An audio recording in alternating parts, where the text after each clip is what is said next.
সম্প্রতি সৌদির রিয়াদে কনসার্টের আয়োজন করা হয়েছে, সে সম্পর্কে আপনার দৃষ্টিভঙ্গি জানতে চাই। দেখুন, এই প্রশ্নটি অনেক মানুষ করেছে। আমি দেখেছি ফেসবুকে অনেকে আমাকে মেনশন করে লিখেছেন যে এখন আমি চুপ কেন, এই সেই। সব বিষয়ে প্রত্যেকটা মানুষ সব সময় কথা বলবে এমনটি বাধ্যতামূলক নয়, আবশ্যক নয়।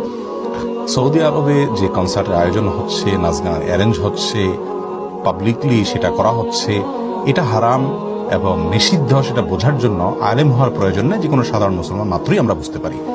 সৌদি আরবের মতো একটা দেশ, যে দেশটিতে মক্কা মদিনার অবস্থান রয়েছে, যে দেশটি নবী করিম সাল্লাল্লাহু আলাইহি ওয়াসাল্লামের স্মৃতি বিজড়িত, সাহাবায়ে কেরামের স্মৃতি বিজড়িত দেশ, যে দেশটি দীর্ঘ বহুকাল পর্যন্ত এই সমস্ত অনাচার থেকে মুক্ত ছিল, বর্তমানে সে দেশে এই সমস্ত অনাচার শুরু হয়েছে। যারা শুরু করেছেন সেই শাসক বর্গের প্রতি আমাদের আকুল আবেদন থাকবে। গোটা বিশ্বের সমস্ত মানুষের হৃদয় নিংড়ানো আকুতি, হৃদয়ের ব্যথা ভারাক্রান্ত আবেদন